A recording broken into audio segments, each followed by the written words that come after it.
Well, thank you very much, both of you, for coming along to do this video for Elsevier. I'd like you to focus on a couple of questions in a little while. Those are going to be quite formal, but please feel absolutely free to be as informal as you like. But before we get going, perhaps you'd like to introduce yourselves. Yeah, certainly. I'm Dr. Caroline Orr. I'm Komang, Ralebitso-Senior. Okay. Perhaps you got a little bit of background about yourselves. Okay. Well, we both work at the University of Teesside in Middlesbrough in the United Kingdom.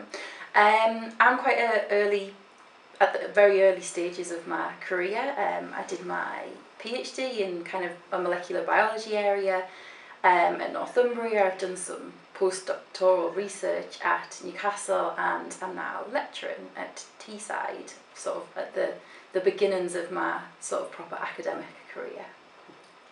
I'm not exactly early, not exactly long in the tooth, so somewhere in that interim period, I started my academic career here at Teesside University nearly 7 years ago, and before that I had done my PhD in the University of Natal in South Africa, and that was also co-supervised at the Free University in Amsterdam. And then I did some postdocs in Singapore, in Oxford, and then moved here to Teesside. My background is in applying microbial ecology techniques. Initially it was in bioremediation of different contaminants, and now I'm moving very much into biochar, amongst other things.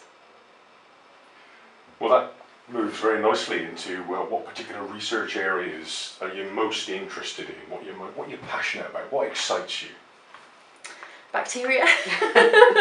Yes. I suppose my research interests have always, in some way, looked at what shapes microbial communities, particularly when you're looking at agricultural land. So we know that the amount of bacteria that's in agricultural land is absolutely massive, and that any slight change to that has a knock-on effect on the microbes that are there, and then the processes that happen in the soil. And all of my kind of research has always looked at how can we get the best from agricultural land based on what's happening with those microbial communities, specifically nitrogen cycling microbes. I think until now I haven't had a specific focus per se. It's been largely on bioremediation, and from my PhD and postdoc experiences I looked at petroleum hydrocarbons, polycyclic aromatic hydrocarbons, and herbicide, atrazine. So there's been several molecules that I've looked at, but again trying to understand how they are affected, largely how they are degraded by interacting microbial communities. And that's where when I was introduced to biochar, rather when I crashed a party on biochar here at Teesside, the natural link between biochar and the microbial communities in different contexts just seemed quite a natural next step to move into.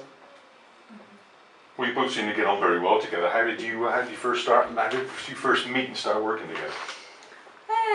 Well, we met a couple of years ago when I joined the team here at Teesside, and it became kind of quite obvious that we had similarities in our research interests, mainly at first in the methodology that we were applying to our research. But then when we kind of got to talking more about the specifics, we kind of realised that we complemented each other quite well, and that Komang was interested in starting to look at nitrogen cycling communities. I had some experience of it, and so we kind of came together in that way, really. Yeah, and from I think the realization of those complementing interests then led to initially a small study where we had a summer studentship sponsored by the Society for Applied Microbiology, where we were going to look at how biochar application to agronomic soil affects the nitrogen cycling communities.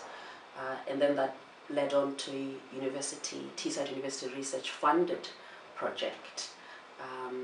And then we realized, well, we need to put some of our findings together in a nice coherent statement that we can also share with the wider scientific community. So we wrote and invited a review on biochar and the nitrogen cycle, and then decided we'd approach Elsevier on a book around biochar. And that would be the reason why you decided to publish a book, and I'm interested to know why you chose Elsevier out of all the various publishers out there.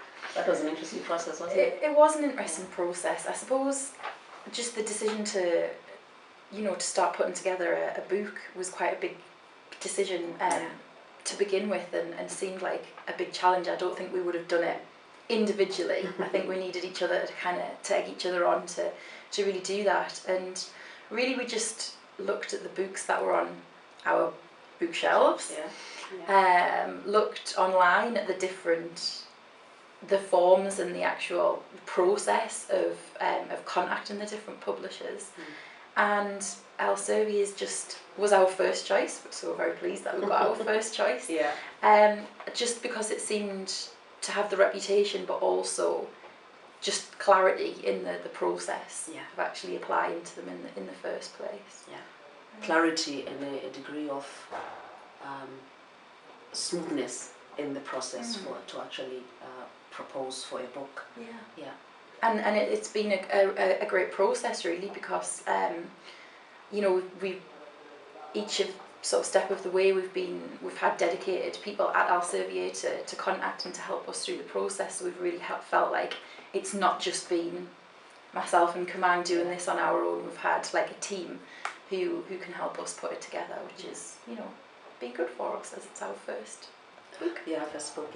I mean, their initial response was very positive, wasn't it? Even the response to our very first email when we had sent in the proposal was quite positive and really encouraging. So it just felt like we had made a very good choice indeed. Well, with your backgrounds and your individual research to date, I'm sure you've got a few little stories you'd like to tell us about, perhaps? That we want to publish on the internet. To do with preparing this proposal, really. I think we've had different publishing experiences. We both published from our PhDs, so coming to publishing had in some ways already been instilled in us as we're being nurtured through our postgraduate experiences and then into our postdoctoral appointments. Then coming into university, and I think we knew that there would be quite a heavy teaching load, but we were adamant, we were determined to really still keep on with our research and indeed to try and have our teaching informed by our research. However, not having edited a book before, I didn't even have a book chapter while Caroline, at least you had a chapter published in a book. So the undertaking of editing a book was just tremendous. So we spoke to colleagues, friends who had that experience to get a bit more insight. Fortunately, even once Elsevier had accepted our proposal, they then facilitated contact with experienced publishers, people with much more experience than we did, who were then really helpful, even just for us to ask them a few questions. So that is one of the highlights of this particular process. Yeah, it's sort of a way into a kind of world that you probably wouldn't get access to. The ability to approach quite experienced researchers.